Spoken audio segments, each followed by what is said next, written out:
po. May I invite everyone to stand up? And, ano ba? So, good morning po. Siguro po, let's take time na magkamayan po muna sa ating mga kapatid. We're seeing new people. Kung hindi niyo po sila nakakamayan, maaari niyo po silang kamayan. Can you say hi? Good morning. It's good to see you again.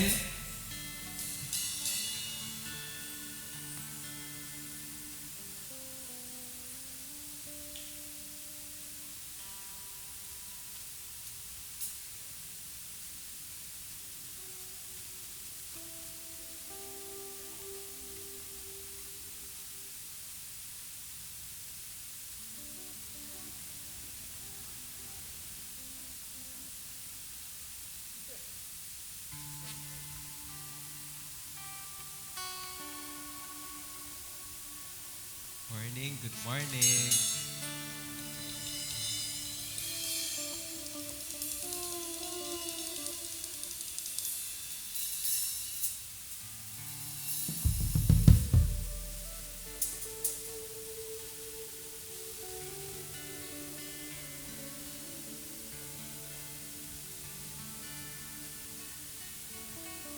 Morning po.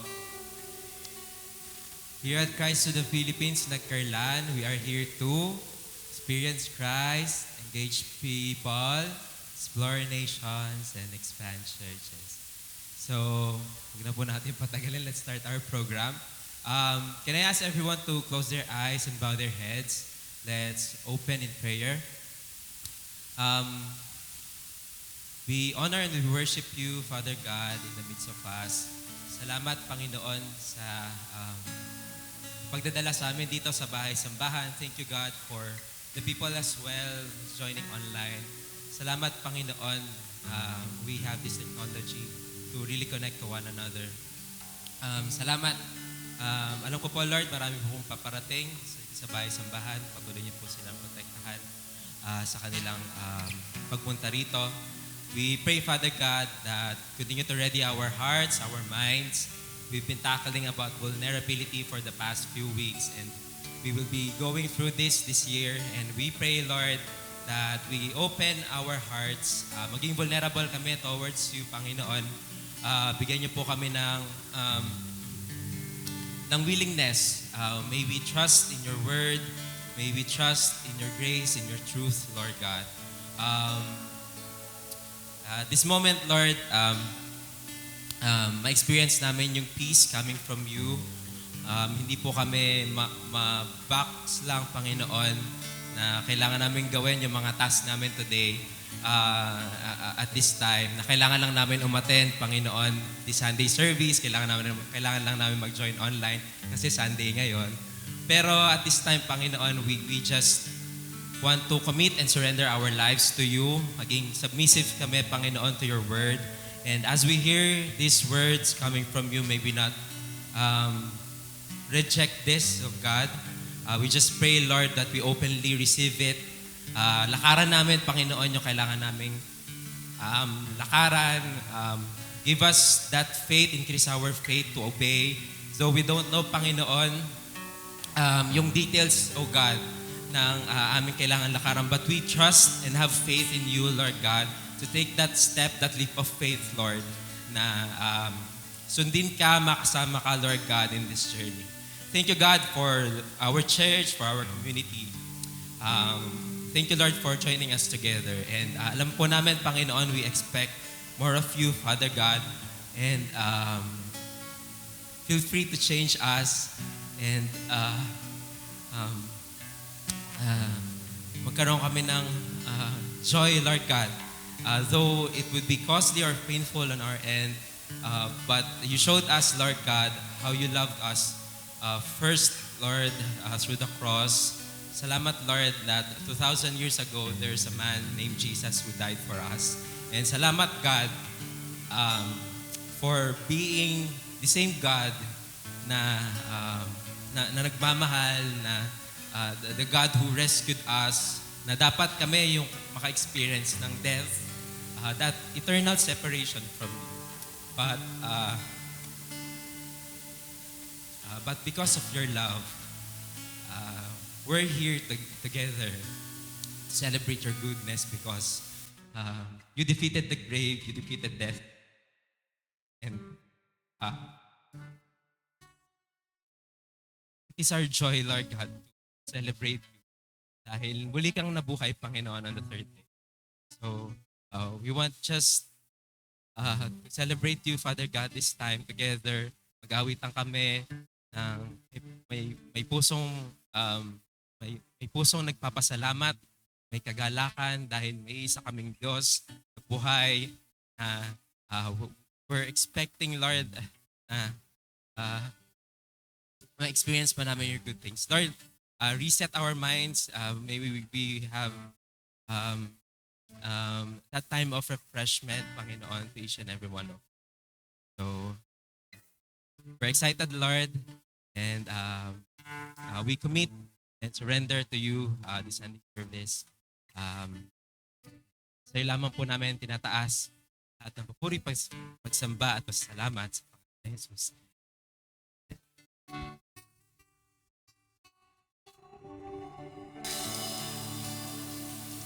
Sige po, let's sing songs of praise para sa Panginoon.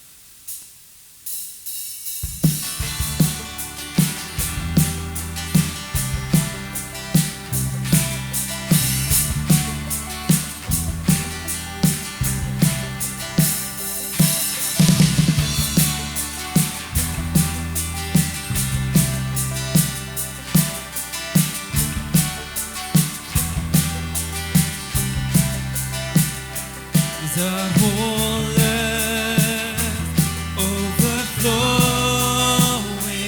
with your power and your glory. There is no one like you, God. There is no one like you, God. Mountains bow, nations tremble at your feet. We cry, holy, there's no one.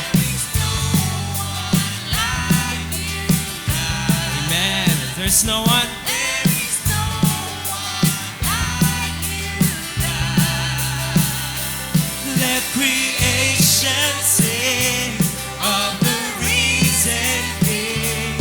Let the universe resound with a shout of love. We will give to you all the highest praise.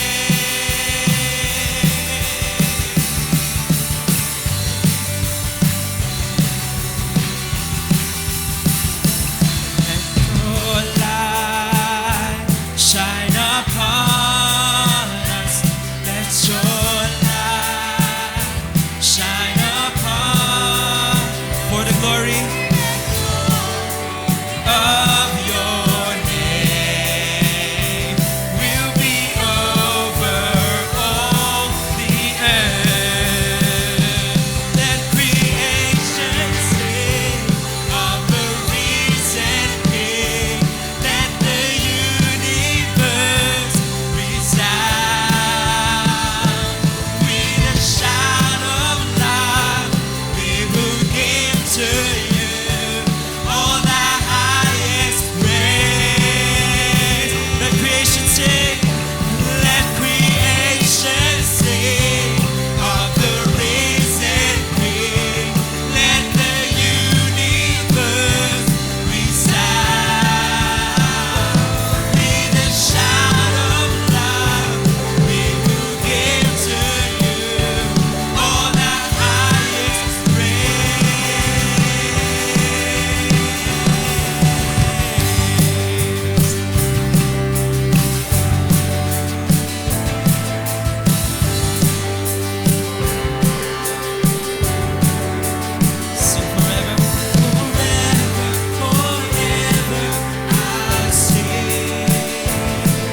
our prayer.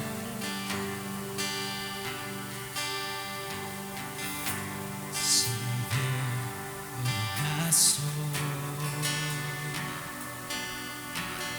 fighting you through all my darkest moment. And you will find my peace, my comfort when I trust in you, the storm and raging sea. Faithful, you're my God. You're the glory and the lifter of my head. Your light, it feeds my days. It leads me in your ways. Forever I surrender all to you. And I live to worship you. My Jesus, you're the only one for me. Nothing will ever take your place, my precious Savior. Who can stand between my Lord and me? Lord, I live to honor you, and I long to bring my life an offering. Take me higher, draw me deeper. I give all to be with you.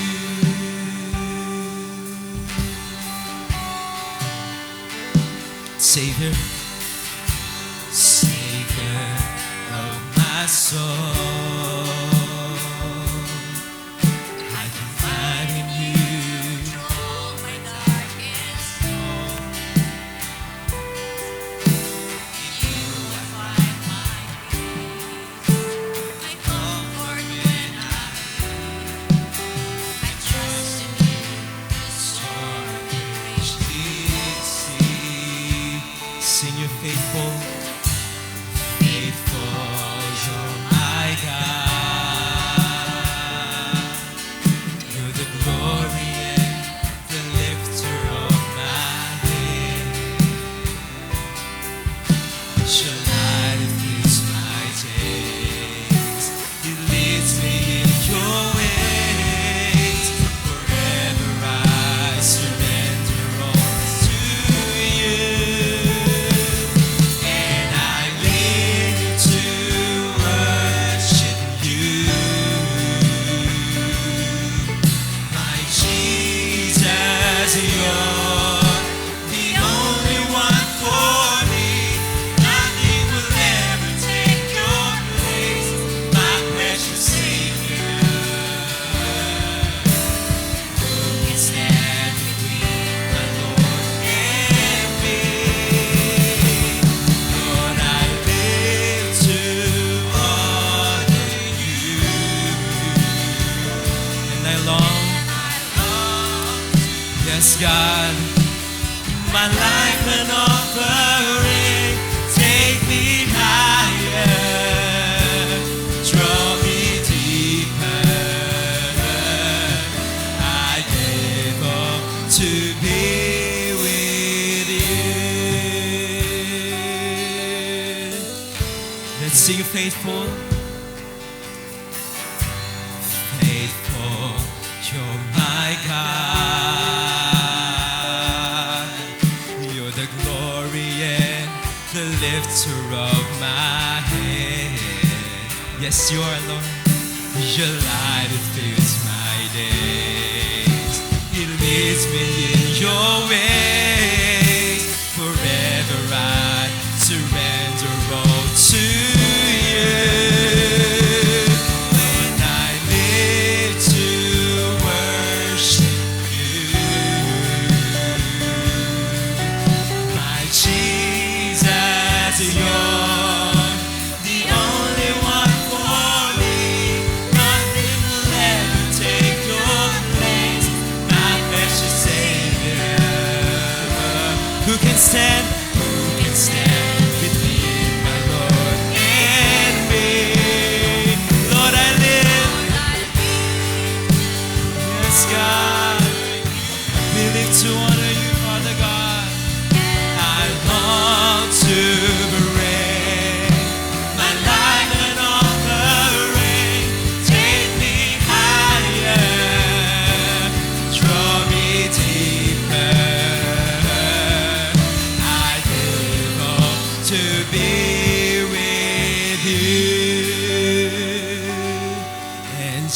live to worship you. My Jesus, you're the only one for me. Nothing. Tell that to Jesus. Who can stand?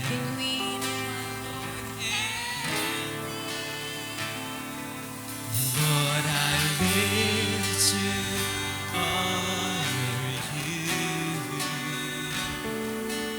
and I long to bring my life an offering. Take me higher, draw me deeper. I give all to be with you, and I live to worship you. My Jesus, you're the only one for me. Nothing will ever take your place, my precious Savior. Who can stand between my Lord and me? Lord, I live to honor you, and I long to bring my life an offering. Take me higher, draw me deeper. Yes, God, I give all to be with you, and I live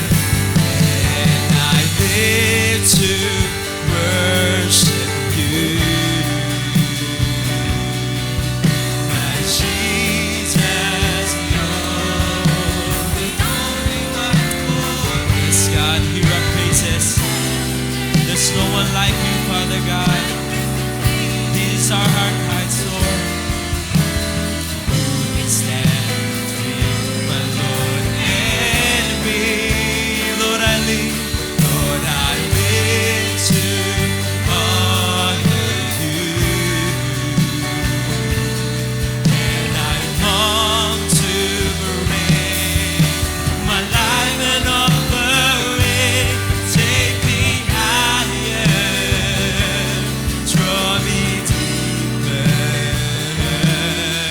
I live all to be with you.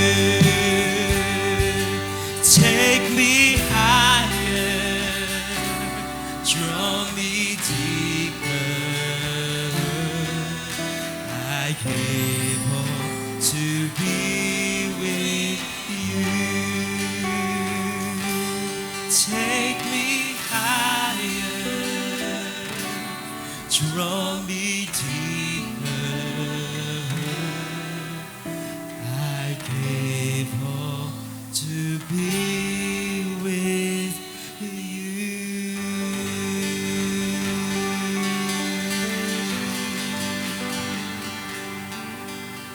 Hallelujah, God. This is our heart's desire, Panginoon.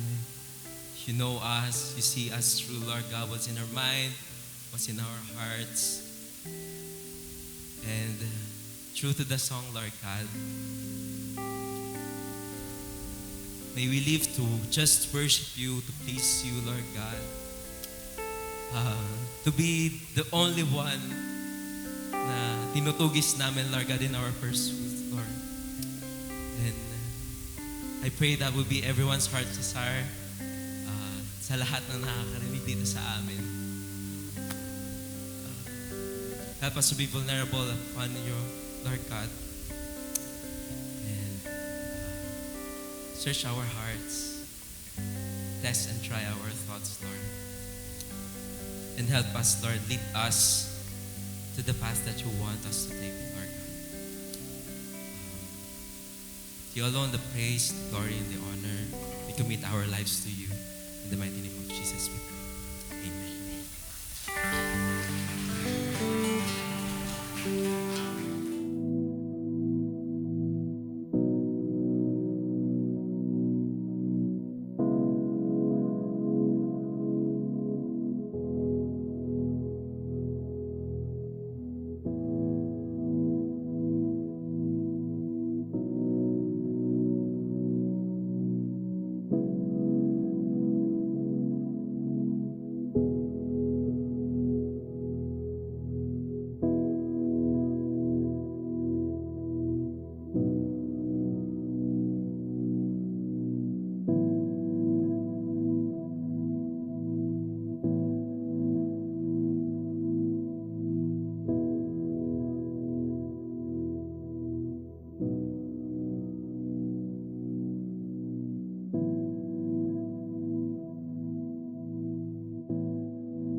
Father, we thank you once again for another beautiful day, a beautiful Sunday wherein your people have come together in this place once again to encounter you, to experience your love and your goodness, to experience your grace, Lord God. And we are so thankful for our brothers and sisters in Christ na naririto and we continually see yung beauty mo, yung goodness mo sa buhay ng bawat isa sa amin. Kaya Lord, as one body, uh, we commit our time together.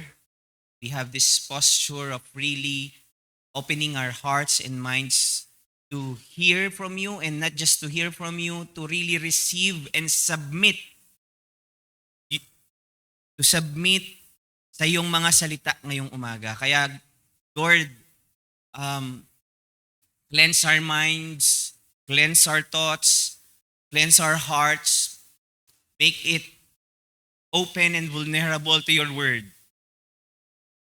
And may we truly embrace what you are going to say to us this morning. This we commit in Jesus' name. Amen and amen. Tayo po ay makakaupo na sa pong pinagpahalang umaga sa bawat isa sa atin. Good morning, good morning.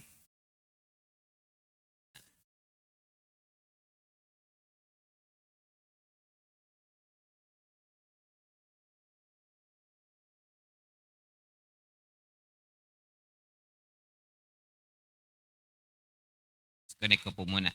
So, ayan. Once again, balik po tayo sa ating mga pinag-uusapan ito na pong mga nakaraang linggo. Tayo po ay nasa series po ng Walking in Grace and Truth. Ayan.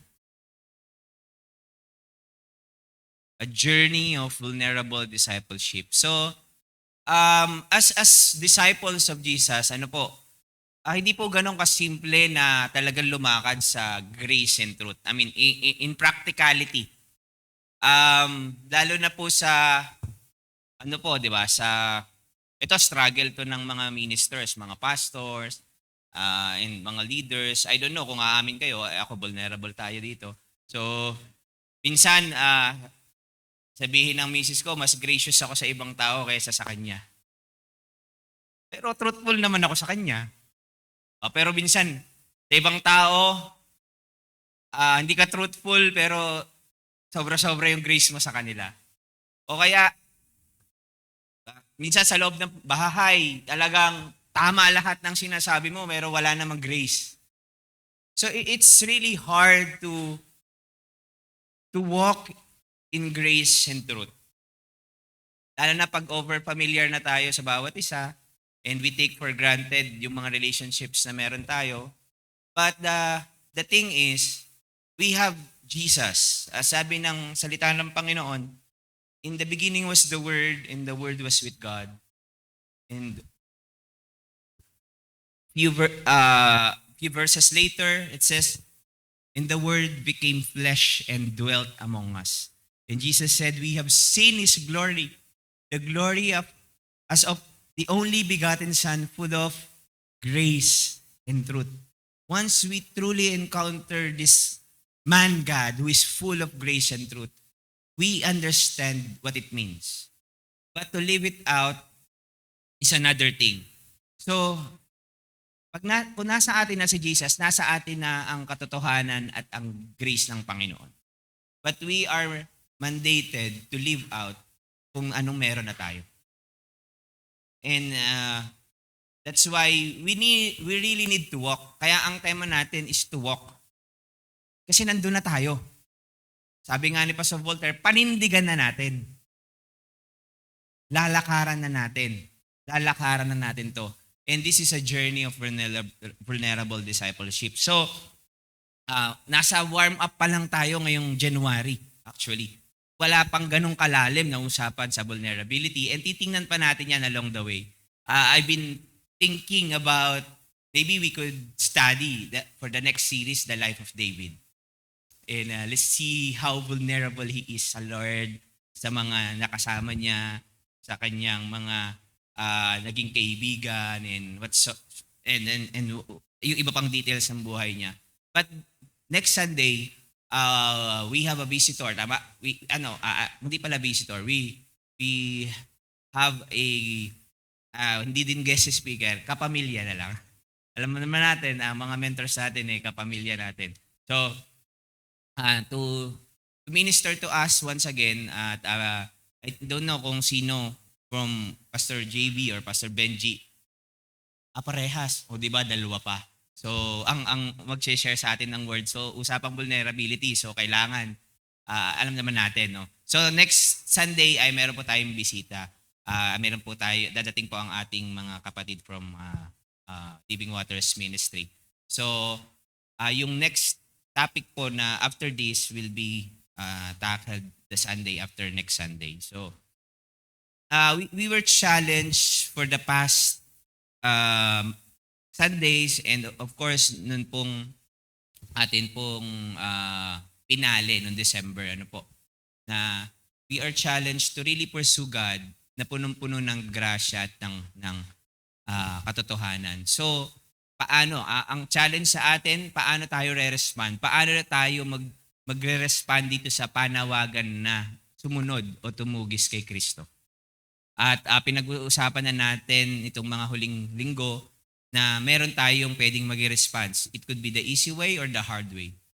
Pag sinabing easy way, we can respond to His grace and truth by engaging the Word, accepting kung ano talaga yung truth, and then ngayon po pag-uusapan natin yung submit, and then yung susunod Sunday, after next Sunday will be your or pwede niyong pigilan, sabi dito, pwede nating i-hinder, i-antagonize, or i-reject, or i-deny yung panawagan na tugisin siya. So, anong pipiliin nyo? Anong tugon ang inyong gustong ipakita o isabuhay as God continually really pursuing us? Ayun ang kagandahan sa Panginoon I cannot comprehend the grace and the love of God that He continually pursue us despite of our rebellion and stubbornness, but He never stopped pursuing us. But He will continually invite us to respond to Him. And wala pong nasa impyerno na dahil si God dinala ko dito. No. Ang sabi nga sa John 3:16, di ba? For God so loved the world that He gave His only begotten Son, that whoever believes in Him shall not perish but have everlasting life. But in verse 17, it says, if you do not accept or believe Jesus Christ, you condemn yourself. Ikaw ang nagkondena sa iyong sarili. When we continually hinder, antagonize, reject, and deny the word, that the God who is full of grace and truth, we condemn ourselves. We bring judgment to ourselves. That's why tayo pong lahat ay may panawagan sa atin na mag-engage, mag-accept, mag-submit at mag-yearn sa ating Diyos na punong-puno ng grace at ng truth. Everyone responds. Lahat tayo ay tumutugon, pero hindi lahat nagpapasakop. May panawagan ng Diyos, may sinasabi ang Diyos, lahat tayo may response. May response. Every one of us, meron tayong mga response. Pero hindi lahat nagsasubmit. Example ng response. Kapag may sinabi ang salita ng Panginoon sa atin on a personal level, it could be through your quiet time, through your mentor, through your discipler, or through even your disciple or mentee. Nangungusap din ang Panginoon sa lahat. Yung isang point ko mamaya ay talagang dahil sa isang Bible study ko na catch siya. Diba? Kay Kuya Kevin, may online Bible study kami nila mo magagamit ko mamaya yung sined na thoughts niya doon sa aming group chat. So, you can respond in silence, or you can delay your response, or you can choose to be convenient in your response nyo. All of us respond to the Word of God. Ang pinakamahalagang tanong, hindi yung Narinig ko ba ang salita ng Panginoon? Hindi yun ang pinakamahalagang tanong. Ang mahalagang tanong, nag-submit ba ako sa salita ng Panginoon? At yan po ang pag-uusapan natin ngayon. The Christian life is not just about what we hear. Kung ano yung makikinggan ko, pupunta ako sa church kasi makakarinig ako ng word.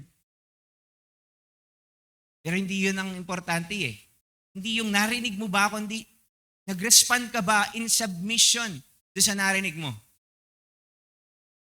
Every encounter with Jesus demands a response. Ulitin ko, every encounter with Jesus demands a response. Naalala ko si Paul di ba? Alam nyo naman yung encounter ni Paul kay Jesus. Siya ay mamamatay tao. Sabi ng iba, this is a very supernatural encounter. Tama naman. Supernatural encounter. Pero, kung tutusin, nakita nyo ba, nag-respond ba si Pablo? May response ba siya? It is all irresistible. But, tingnan natin yung kwento ni Pablo doon sa kanyang encounter kay Jesus. Sabi niya, kinikwento niya sa Acts 22, 6-10, doon sa kapulungan. Kasi pinag-e-explain siya ng mga ilang kumuha sa kanya.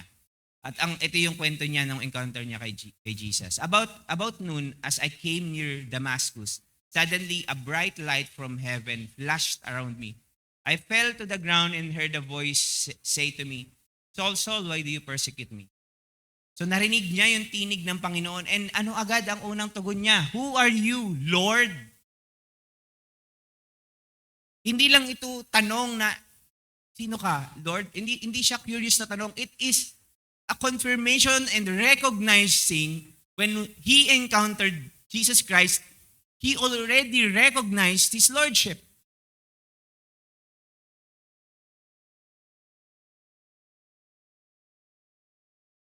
He knows deep inside that it is the Lord Jesus who is talking. And then, sabi ni Paul, sabi ni Jesus, I am Jesus of Nazareth, whom you are persecuting, he replied. My companions saw the light, but they did not understand the voice whom he was speaking. And then verse 10, sabi ni, what shall I do, Lord? Paul is now vulnerable to Jesus. Dati hindi. Papatayin niya lahat ng susunod kay Jesus.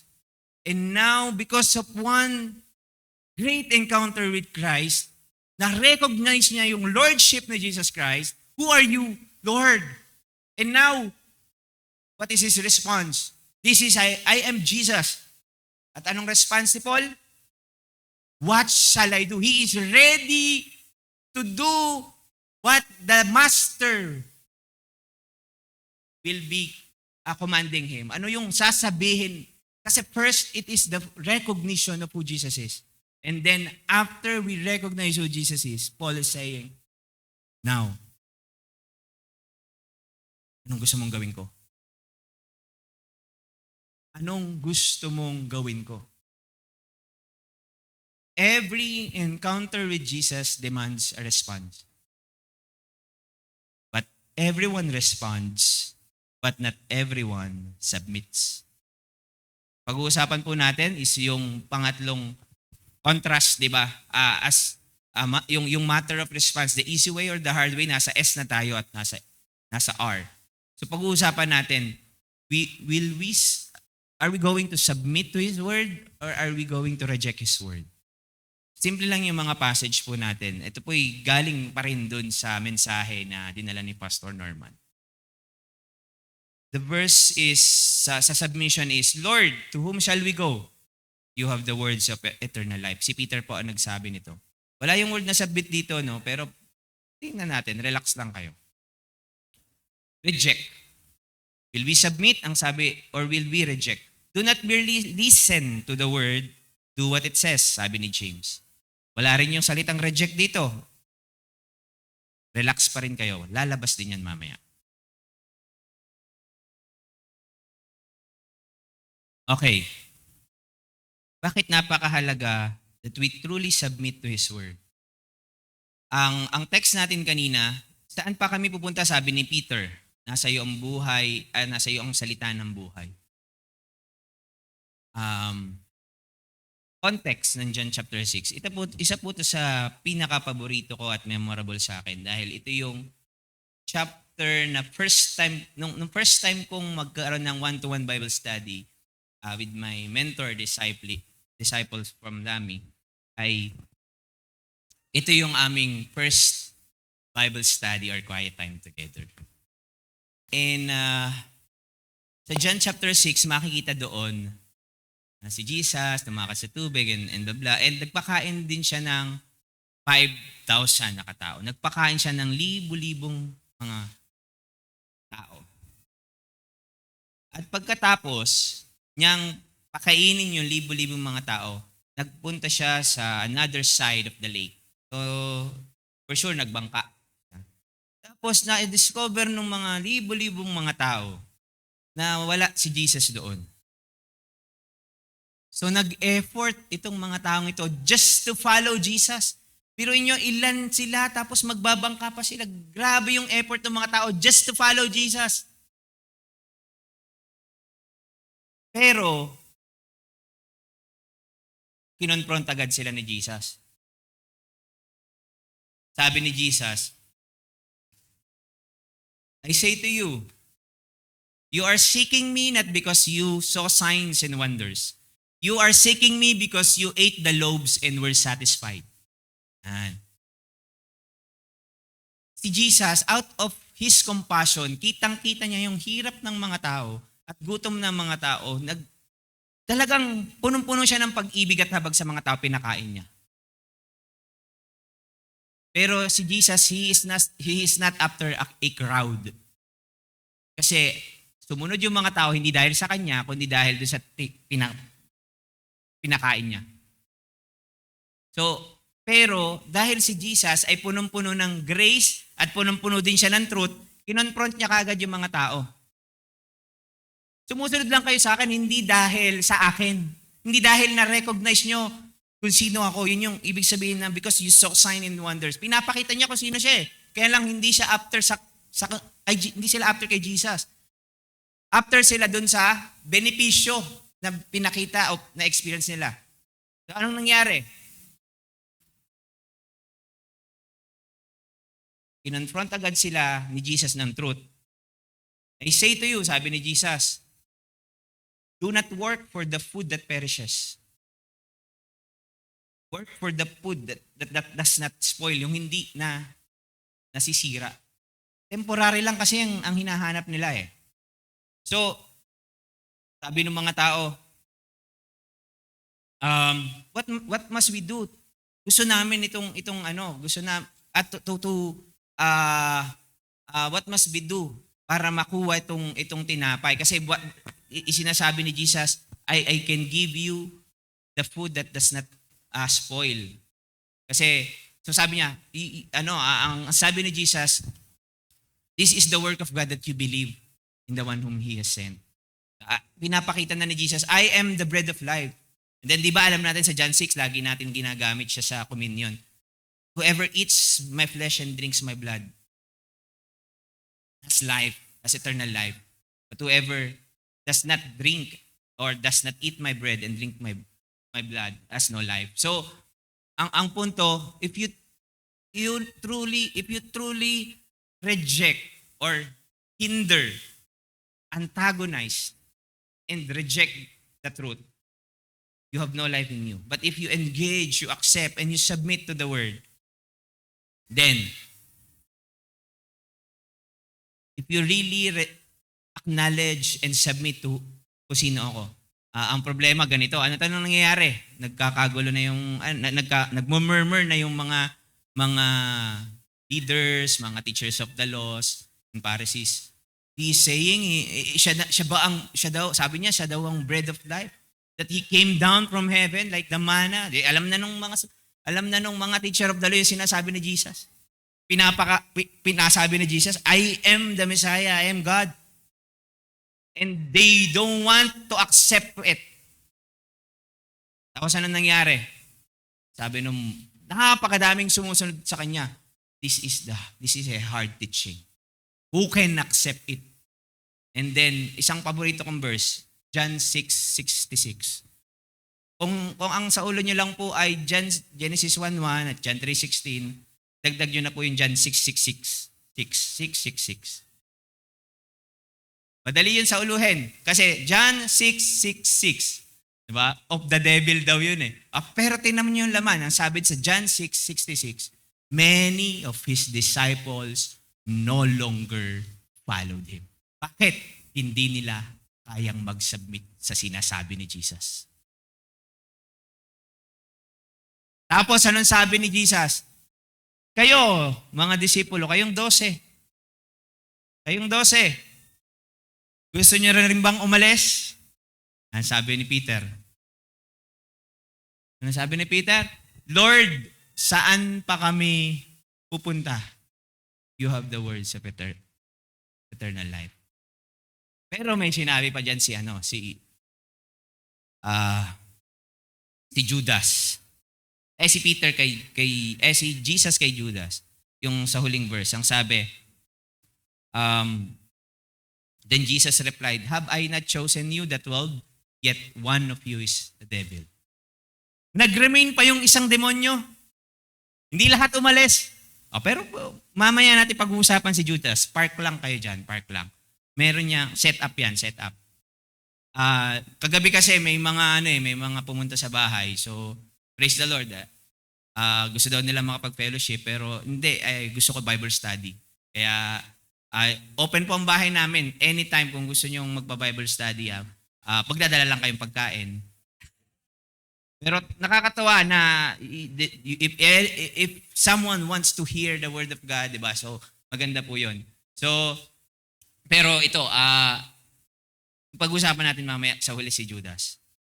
Nag-ahalisan yung mga disipulo, natira yung 12, pero meron pa rin nag-remain na isa na nandun pa rin na hindi submitted. Kasi ito po yung question ko doon sa mga kausap ko kagabi. Bakit si Judas? He spent time with Jesus. He's been with Jesus. Diba? Disciple siya ni Jesus. Hello? And yet, he missed the mark. Pwede pala yun. Pwede pala yun. Mamaya pag-uusapan natin. Bakit? Pag-uusapan natin yan. Ano? So, that's the context of John 6. Saan pa kami pupunta? Tingnan muna natin yung response ni Peter doon sa sitwasyon. Makikita natin na yung response ni Peter, hindi siya an emotional response. He is really surrendered to the Lord at that time.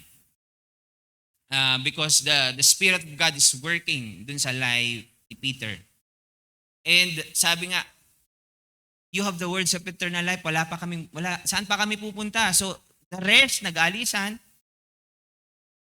yung iba, nanatili. Ito po yung truth na kailangan natin tingnan with regards sa submission.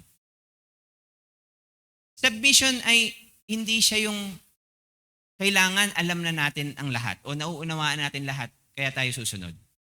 Submission is not saying I understand everything. Hindi submission yun, mabili kasing mag-obey pagka sureball, lalo ang mga Pilipino sigurista, anong akin dyan? Mga Pilipino tayo, pero nagiging Korean tayo di ba? Ano Korean? Sigurista tayo, di ba? Pero submission hindi ganun Hindi siya nag-work that way. Ang submission is saying, I trust you with everything, even I don't understand. Submission is about trust actually. It is about faith. Submission is trust, not comfort. Peter didn't say, hindi niya sinabi, ang dali naman kaya ako mananatili, Lord, kasi ang dali naman ng turo mo. Gets ko yan. Kakainin lang kita. Whoever eats my flesh. Hindi naman Wala namang sinabi si Peter na gano'n na nahirapan yung mga tao na sumusunod sa kanya dun sa sinasabi ni Jesus. It is not about hindi nila naiintindihan dahil mahirap yung turo. nahihirapan nilang i-receive at mag-submit dun sa sinasabi ni Jesus that I am really from God. I am the Messiah. I am the Lord. You don't want it. Dun sila nahihirapan mag-submit kay Jesus. Naunawaan nga yun ng mga Pariseyo kasi nga alam nila yung word eh. He said, you have the words of eternal life. Hindi niya sinabing, saan pa kami pupunta? O, susunod kami sa'yo kasi madali naman, naintindihan ko yung sinabi mo. Hindi ang sabi ni Jesus, ang sabi ni Peter, Lord, where shall we go? You have the words of it. Nasa iyong buhay eh. Discipleship insight. Vulnerable discipleship admits, Lord, this is hard but I'm staying. Ito yung vulnerable tayo sa Panginoon. Pero kahit you require things that are costly, I'll choose to stay, Lord. Submission says, yes, kahit hindi ko siya gusto, kahit hirap ako dito, I'll obey because I trust you. Submission says, hindi ko na-feel, pag feel ko na ready na ako, saka lang. Pag inantay niyang ready na kayo, hindi darating yung moment na yon. Walang ganon. Come as you are, that's grace. Ang submission, hindi po ibig sabihin blind obedience, yung wala kang thought. No. Ang submission, hindi yung sunod ka lang ng sunod. Hindi, yung meron kang choice between the two. And mahirap kasi iweweigh mo yung mga bagay-bagay. And yet, ano bang mas matimbang? Yung sinasabi ni Lord o yung emosyon ko o yung pakiramdam kong tama? Submission says, kahit hindi ito yung gusto o nararamdaman ko dahil ito yung sinasabi mo, Lord, ito, magpapasakop ako. Ang submission, hindi yung parang nalulus ka na ng identity na parang, oo ka lang ng una, hindi ganun ang submission. Actually, submission is relationship. I love it. Parang, tuwan-tuwa nga ako kapag yung misis ko sinabihan ako na masahihin ng pa ako.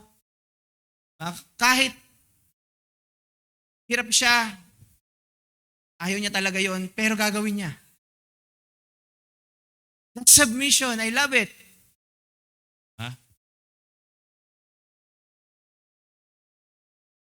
Hindi yun napipilitan. It's because of love and trust. Yung mga magulang dito, nararanasan nyo ba yung pakiramdam na pag nautusan nyo yung mga anak kahit sa paghuhugas ng pinggan, merong delayed obedience, merong pinapasa yung responsibility sa kapatid, o merong hindi talaga mag-obey. Pero when nakikita mo din yung mga anak nyo na maghugas ng pinggan, some will obey right away, some kahit ayaw niya, ramdam mo kasi may ginagawa sa school, pero sige, ipapark ko muna to, hugas ako saglit, then that's submission. Nakukuha niyo mga kapatid?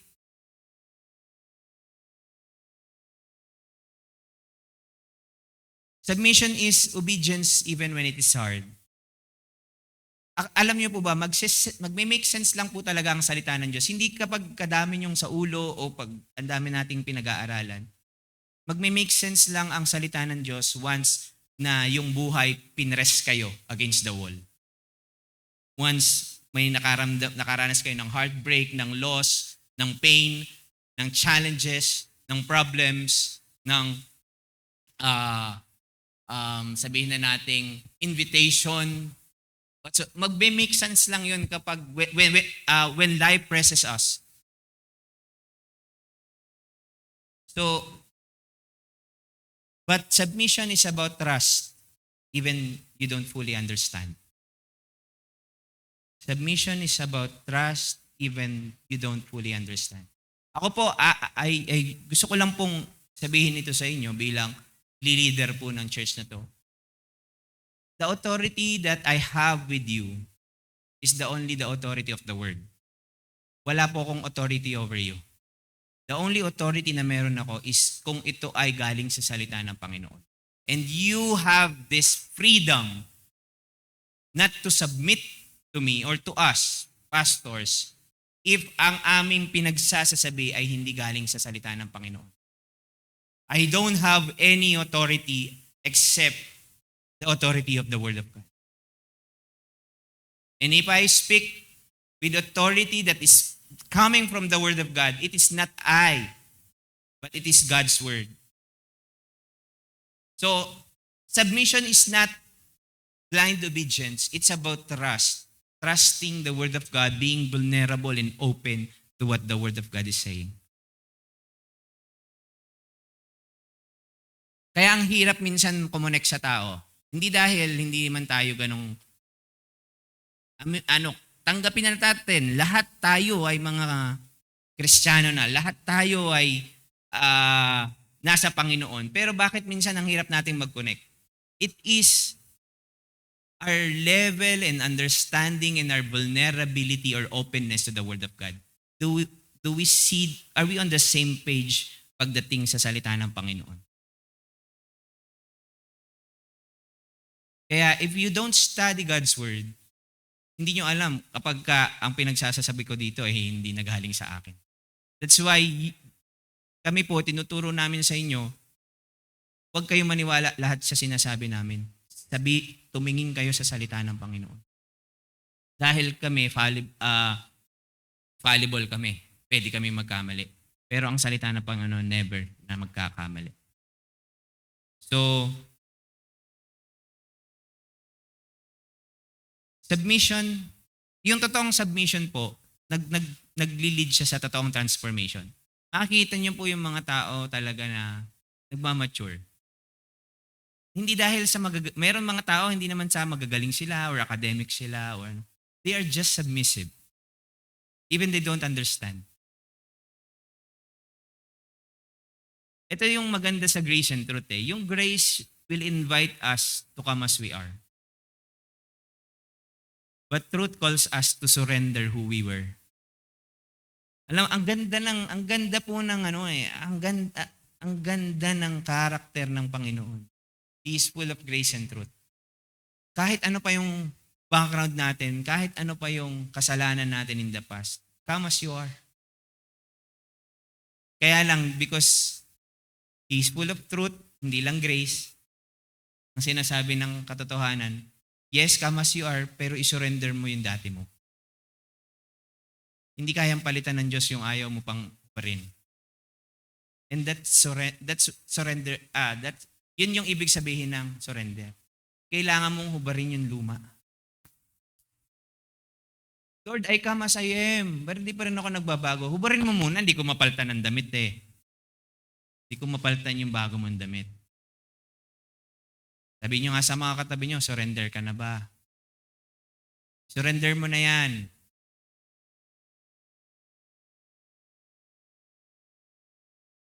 Yung surrendering to the Lord, yung mga bahagi ng mga buhay natin at yung mga pinapasurrender ni Lord sa atin. Pag yung application nun, makikita natin na submissive nga tayo na sa Panginoon. So, discipleship insight, you cannot be transformed by the word you only admire. You are transformed by a word you submit to. Pwedeng, wow, ang gandang galing ng preaching. Shoot! Ay, grabe yung delivery. Talagang nanginginig talaga yung tumataltig yung balahibo ko. Ay, ang ganda ng sinasabi ng salita ng Panginoon. Bagay na bagay sa akin. When that time is right, I, the Lord, will make it happen. Sa isip ko, kotse.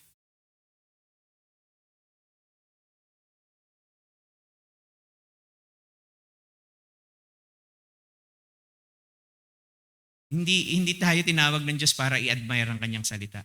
Tinatawag tayo ng Diyos para magpasakop sa kanyang mga salita.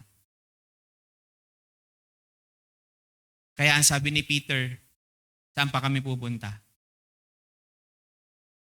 after Jesus is preaching or teaching about itong believe, about He as the bread of life, kahit mahirap yung teaching, wala kaming ibang pupuntahan, susunod pa rin kami sa'yo. Submission. Submission. Submission. Even we don't fully understand. Naranasan nyo na ba na meron kayong decision sa buhay tapos tinatanong lang kayo ng tao, hindi kayo maintindihan ng tao, bakit yan ang pinili mo? Bakit yan? Lahat na ng tao na nakapaligid sa inyo, bakit yan ang gusto mo? Bakit yan yung gagawin mo? Tapos alam mo yun sinasabi ng Diyos pero hindi ka magets ng mga tao. Kahit anong paliwanag mo, hindi nila talaga magigets. Yun yung isa sa pinakamahirap na i-explain. When the Lord tells you, ito yung gusto niyang gawin, and yet, they don't get it.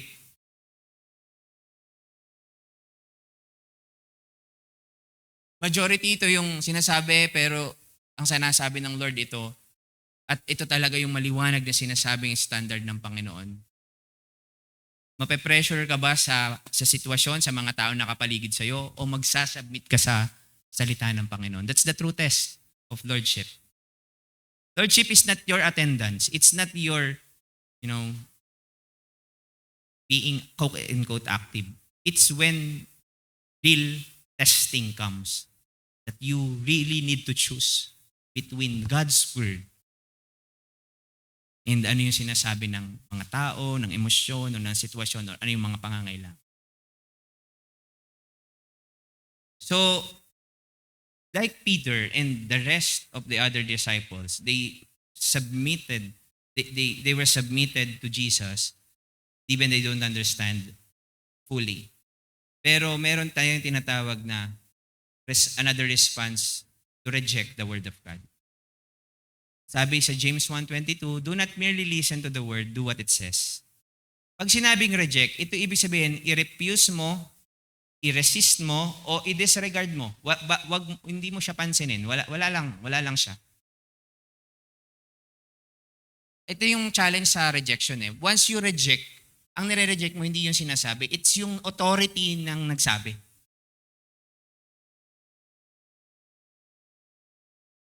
To reject is to say, narinig ko, pero hindi ako pangungunahan ng salita na ito, ng narinig ko. That's rejection. Ang problema ganito, ang rejection, subtle yan, hindi siya open. Katulad ni Judas, he blend with the disciples. Actually, he was with the core, the 12. But from the very beginning, he rejected Jesus. Mamaya explain natin yan. Rejection is often subtle. So, makita natin, ang kausap ni James dito, mga believers eh. Jesus warns believers eh, hindi unbelievers. Sabi niya, huwag kayong makinig lang kasi nililin lang nyo ang inyong mga sarili. You can be in the church, you can agree with the sermon, yes. You can say amen 10 times pa. O, di ba? And still reject the word by not obeying it. Ang problema sa rejection, it creates self-deception. Ang problema, ikaw yung nalilin lang. Ito yung parang illustration na ginamit ni James. Ang sabi niya, di ba,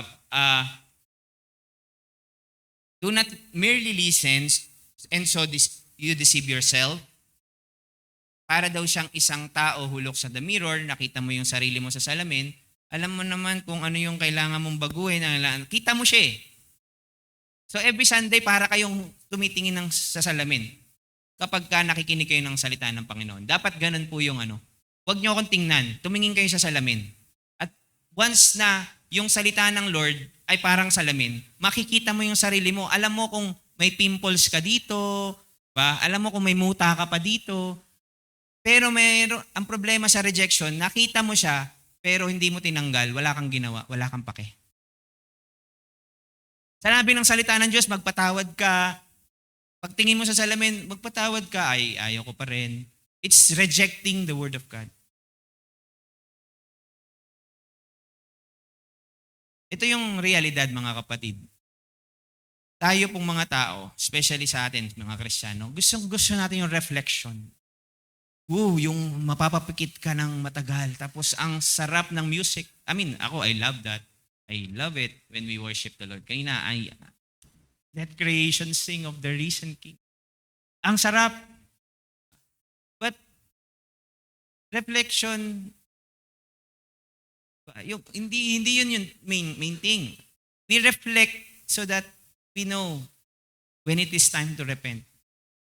Gusto lang natin reflection, pero yung repentance, abandonment of sin, of our old self, ayaw ko yan.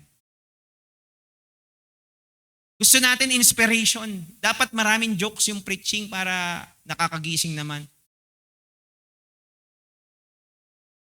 Dapat sa comedy club kayo pumunta pag ano. We love the feeling of being high. Drugs ang hanapin nyo. The word must lead to repentance and transformation. Rejection says, I'll obey later. That's for someone else. Or I'll know this already. Pero wala akong gagawin dito. Yung submission, ang sinasabi niya, Lord, I trust you. Yung submission, nagli-lead talaga sa totoong buhay. Yung obedience, yung submission, yes, may struggle but I still choose to obey. Yung submission, it is all about vulnerable surrender. Yung rejection, Lord, I know better. I know better. 180 pa lang naman yung BP ko. Pwede pa rin ang lechon. I know better, Lord. Hindi pa naman nasakit yung batok ko. Rejection leads to self-deception. Yun ang delikado. Hindi mo na alam ang tama at mali. Kasi nga, di ba, yung challenge sa atin ni Pastor Norman last time, once we don't respond right away to the Word of God, nagkikreate siya ng continuous or nagde-develop siya ng continuous rejection sa ating mga puso.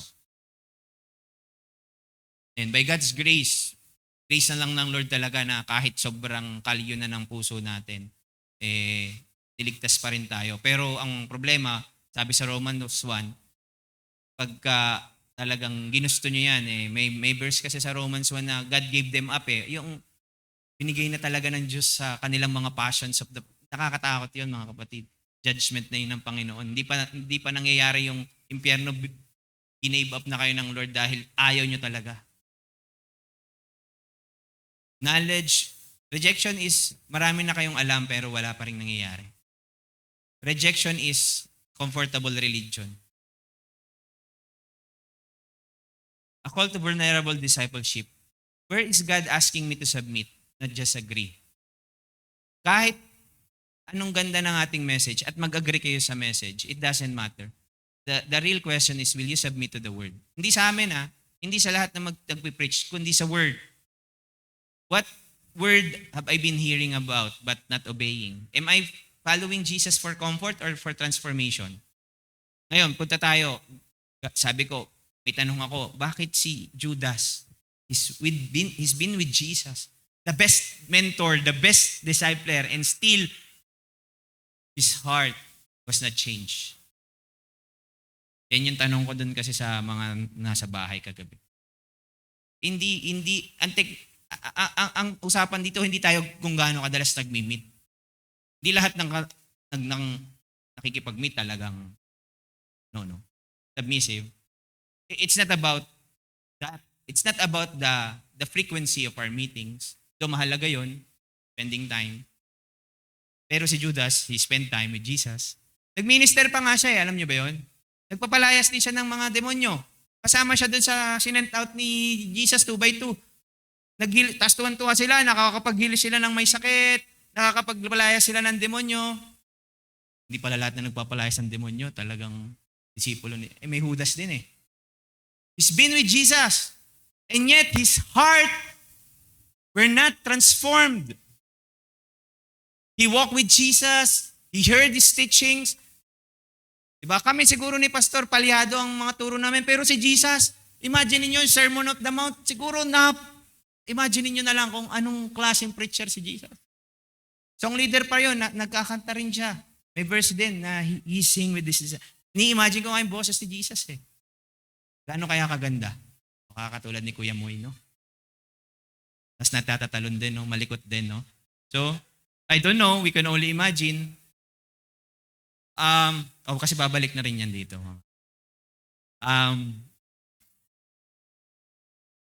He performed ministry. Si Judas, nasa core. Anong problema ni Judas? Ito ang problema ni Judas. Handa na ba kayo? Babasahin ko yung Matthew 28:21 to 25. Verse 21. And while they were eating, ito yung Last Supper, he said, truly I tell you, one of you will betray me.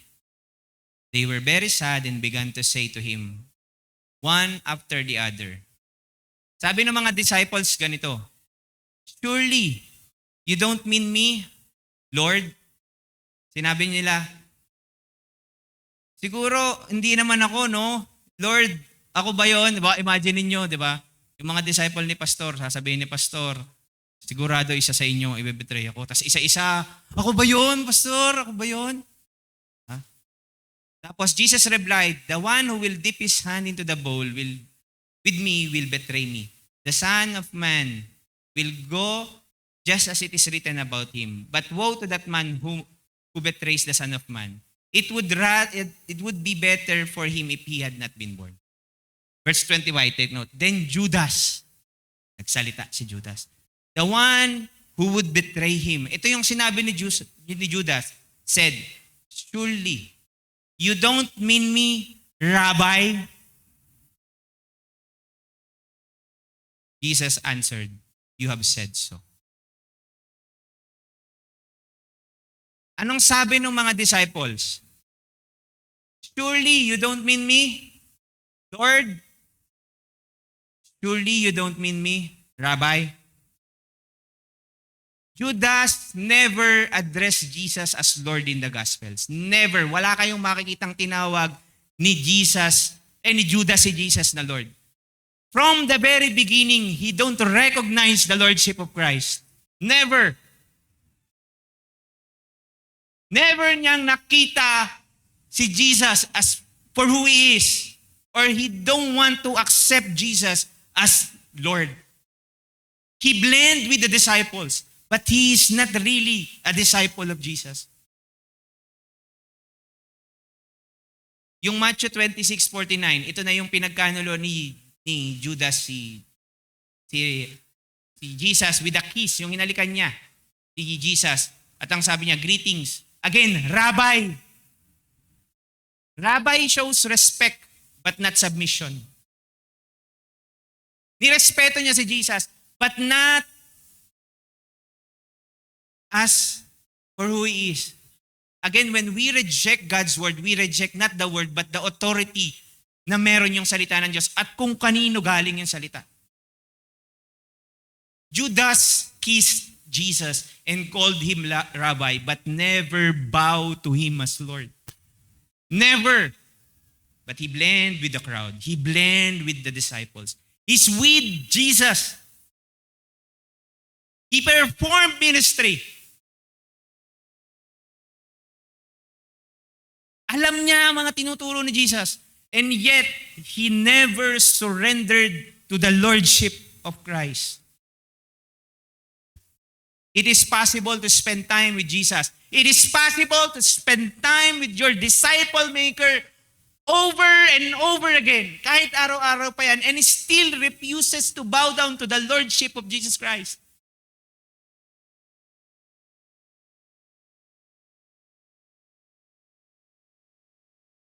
To accept Jesus means to accept who He is. Sabi ng iba, ganun lang kasimple, just believe, just accept Jesus. Simple lang naman talaga to have eternal life. Pero hindi siya parang tumatanggap ka ng isang candy sa isang tao. alamin mo kung anong tinatanggap mo. Sino yung tinatanggap mo? Do you really understand sino yung tinanggap mo? Hindi ka tumanggap ng isang candy lang. At isang bubble gum na pag ginuya mo, wala nang lasa. Sigurado na bang tinanggap nyo si Jesus? Hindi dahil kaya niyang iahon na kayo sa kahirapan, kaya niyang pagalingin ang inyong mga sakit, kundi dahil sa ang Lord.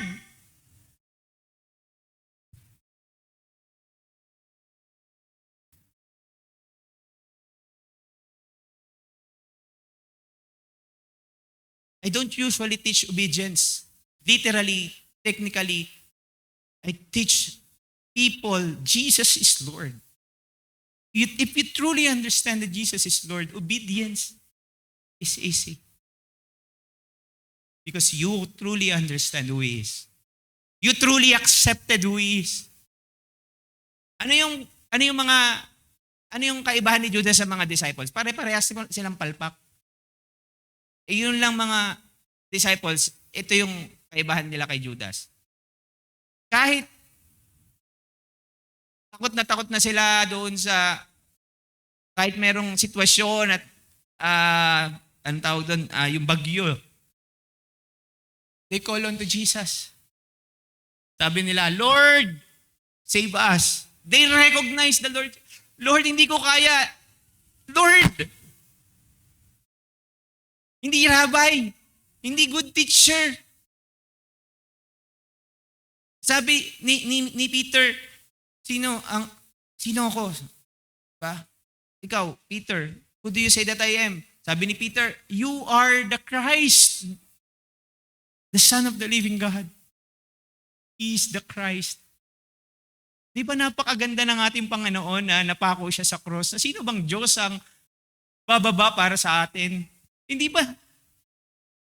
Do you truly appreciate that gesture of Jesus Christ?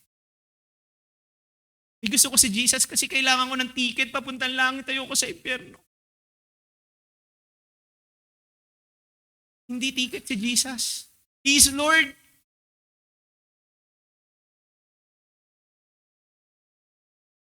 To whom shall we go? Lord, you have the words of eternal life. Lord means authority, surrender, and obedience.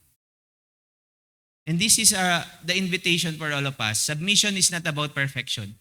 Yung mga disciple, palpak din yun. Ang kaibahan lang, alam ni Jesus from the very beginning kung sino ang hindi kumikilala sa Kanya.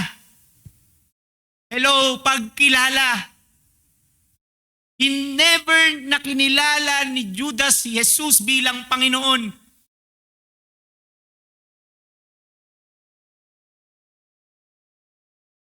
Grace says come and truth says surrender.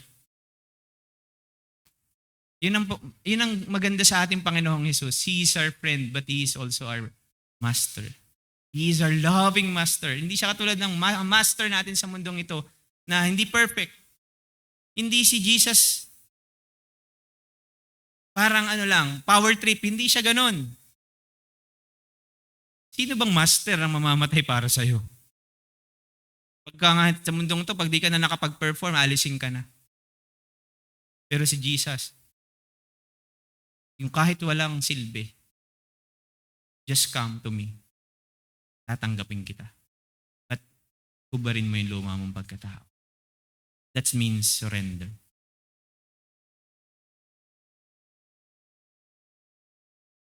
Ito yung pag-usapan natin later. What is God asking me to submit? Hindi lang yung nag-agree, but submission. Ano yung mga salita na napakinggan nyo na? 10 years, 20 years, and still not in obedience to His word. Just reflect, bakit ko nga ba sinusundan si Jesus? For comfort or for transformation? Let us all stand and let's pray.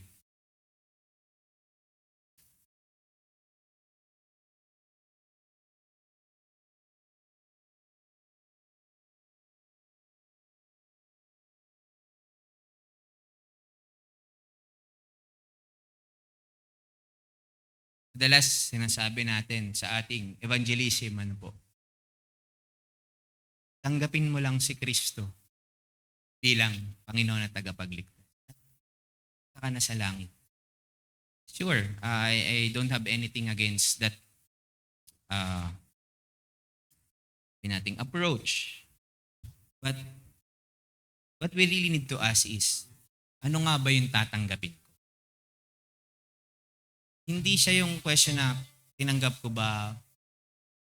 Tinanggap ko naman, pero sino ba yung tinanggap ko? Jesus is not just a healer. Jesus is not just comforter. He is not just friend. He is not just, someone who will give the desires of your heart. He is not just a good man.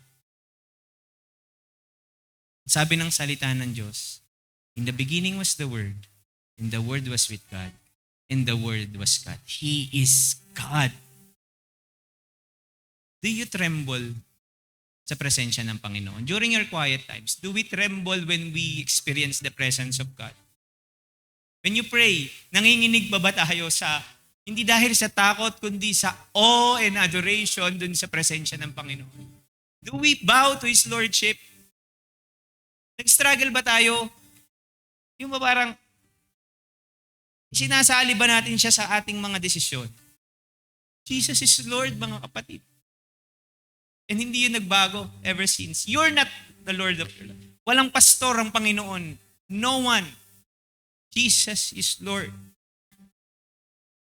And you need to submit to Him because it cost you your eternity. Grace has come as you are. You don't need to prove anything. Wala kang kailangan pagtrabahuan. Tatanggapin kita. Pero anak, as you come, are you willing to surrender everything? Na matagal mo ng kapit-kapit. Your self-reliance, your self-sufficiency, self-pleasure, self-centeredness. Anak, ikakasira mo yan. That's why Jesus is continually inviting us to come. His grace is sufficient for us. His grace invite us. His kindness lead us to repentance. And as we repent, we say, Lord, iiwanan ko na yung lahat ng mga worries ko, mga dala-dala ko na hindi nakaka-please sa'yo, Lord. Lord, I pray and I declare na wala sa Christ to the Philippines nagkarlan ang katulad ni Judas. Walang ganitong disciple who blend with the crowd, who do the works of ministry, who continually hear the word and yet not submitted to the word of God, to the Lordship of Christ.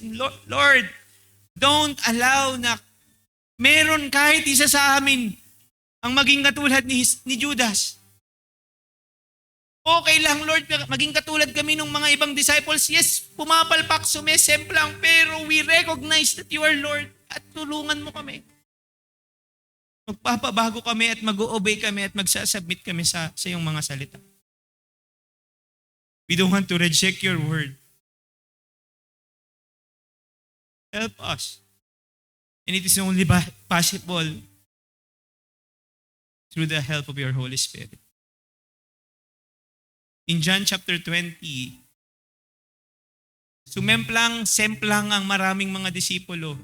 Pero nung sinabi mo, Jesus, sa iyong mga salita, that sabi ni John, that Jesus breathed on them and they received the Holy Spirit. Si Peter kahit sumemplang-sempla, after he received the Holy Spirit, he now truly followed Jesus. Even up to the point of death. Lord, kung kami man ay nagkasemplang-semplang rin in the past, we choose to be like Peter, who are open to the working of your Holy Spirit. We don't want to reject your Lordship like Judas. Help us. Breathe on us. Fill us with your Holy Spirit. And once your Holy Spirit has come upon us, we will become a witness. We will receive power when the Holy Spirit has come upon us. And we will be martyrs. We will deny ourselves, take up our cross daily, and discipline ourselves to follow you, because you have the words of eternal life. Breathe on us. And as we sing this song, Lord, we declare that Jesus, you are enough. We decide to follow you, no turning back. Because we have this confidence, the Holy Spirit is with us and in us, and He will work through us. And we declare, you are enough, Jesus. You are our loving Master. You are our friend. You are our Savior. You love us from the very beginning. But at the same time, Lord, you are Lord. And we will follow you because you have the words of eternal life. Thank you, Lord, for your word. We commit and declare, Lord, here I am. We submit to you. This we ask, Lord, in Jesus' name. Amen and amen. Let's sing this song.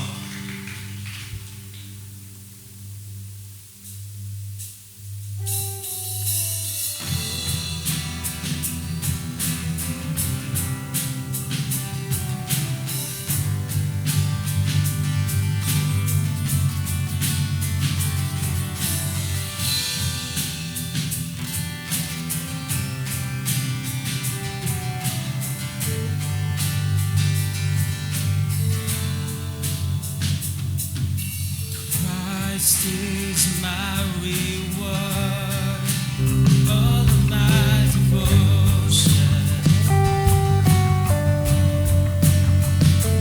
Now there's nothing in this world that can ever satisfy. Through every trial, my soul will sing. No turning back. Yes, let's declare it. Set free. Christ is enough for me. Christ is enough for me. Everything I need is in you. Everything I need. Christ, my all in all. The joy of my salvation. And this hope will never fail. Heaven is our home. Through every storm, my soul will sing. Amen. No, Jesus is here. To God be the glory. Christ is enough for me. Christ is enough for me.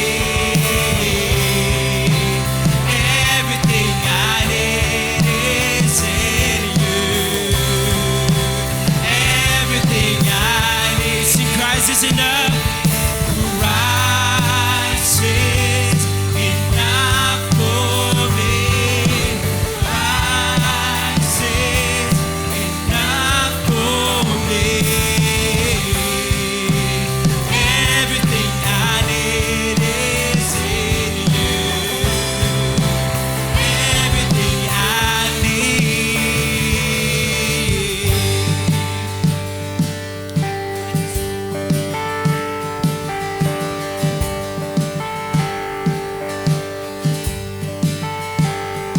Have decided to follow Jesus. No turning back. No turning back. I have decided to follow Jesus. No turning back. No turning. See the cross before me. The cross before me. turning back, no turning back. The cross before me, the world behind me, no turning back, no turning back. See, Christ is enough, Christ is enough. Christ is enough for me. Christ is enough for me. Everything I need is in you. And everything I need, see, Christ is enough. Christ is, yes, God. Christ is enough for me. Everything I need is in you. And everything I Let need. this be our personal prayer and commitment sa Panginoon as we sing these lyrics. Say, I have decided to follow Jesus, no turning back, no turning back. I have decided to follow Jesus, no turning back, no turning. I have decided to follow Jesus, no turning back, No turning back. no turning back.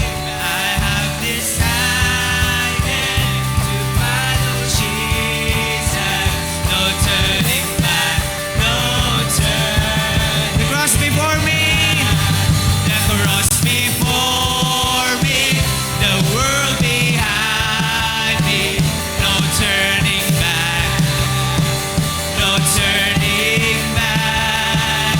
The cross before me, the world behind me, no turning back, no turning. The cross before me, the cross before me, the world behind me, no turning back, no turning back. The cross before me, the world behind me, no turning back, no turning back, no turning back, no turning back, no turning back, no turning back. Let's praise the Lord. Thank you, Jesus. Hallelujah. The Lord promised that He who began the good work in us will complete it. And let's hold on and lay hold on to that truth that His grace is sufficient for us. That we can finish to the end because His grace is always available. But we are called to submit to the truth of God's Word. May the love of God the Father and the grace of our Lord Jesus Christ and the fellowship of the Holy Spirit be with us all. To God be all the glory.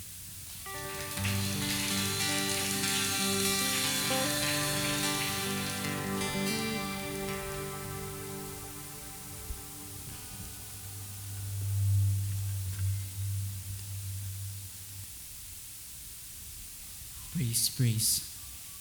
So ayan, magandang umaga po sa lahat. Muli palakpakan po natin ang Panginoon. Yung malakas. Mas malakas pa. Ayan. First of all, gusto ko pong kumustahin po ang bawat isa. Gaano po kaya nangusap sa atin ang Panginoon ngayon? Can we raise our hands if feel natin na para sa atin yung message ngayon? So ayan, praise God. And for our first announcement, our new attendees, so pag tinawag ko po yung name nyo, maaari po tayong tumayo. And still, nakatayo pa rin po tayo. And i-welcome po natin silang lahat. And in a count of 3, let's give them a CTTP warm welcome. Okay? First, Naandito po ba si Sister Mariel Bonifacio? Ayan, stand still po. Sister Marisa Montes? Stand still po. And Brother Yazik Quinones. Ayan, welcome po. And in 1, 2, 3, welcome! Ayan, welcome po sa inyong lahat and we hope to see you next Sundays po natin. Maaari na po tayo umupo. Thank you po. And I want to share lang din po dun sa youth gathering po kahapon. Sige pa. Pero first, mag-share po muna ako. Si Pastor RJ po yung nag-share ng message sa amin kahapon and sobrang relate po talaga siya ngayon. And yung natutunan ko po kahapon doon sa prayer po namin na ang prayer ko po doon sa dalawa ko pong brothers, since group po yun, na talagang wag naming i-resist yung truth dahil mas madaling mag-surrender. So parang kung isipin mo, parang hirap mag-surrender pero yung totoo talaga, mas mahirap pag nire-resist natin yung truth. So with that, kahapon lang po ay naganap po ang ating monthly youth gathering na Timoteens. So ayan po. So ayan, quick share lang din po na medyo nakaka-enjoy po yung nangyari kahapon since meron we all have our physical Bibles, di po kami gumamit ng cellphone and challenging po siya personally sa akin. Akala ko confident pa ako na talagang mahanap ko agad pag sinabing Colossians. Tapos, tsaka ko lang din nalaman na merong isang book doon na third John ata yun, na iisa lang yung page. So parang paano mo yun mahahanap ng pagka-skip mo, parang 3 book agad yung na-skipan mo. So, ang hirap talaga. So, pero nag-enjoy po kami and yun din yung encouragement, yung hamon sa amin ni Pastor na talagang sauluin yung mga books sa Bible, especially the New Testament. And we encourage everyone po na maging intentional po talaga, lalo na po sa mga D-group leader po natin na maging intentional po on inviting po talaga yung mga youth natin sa every youth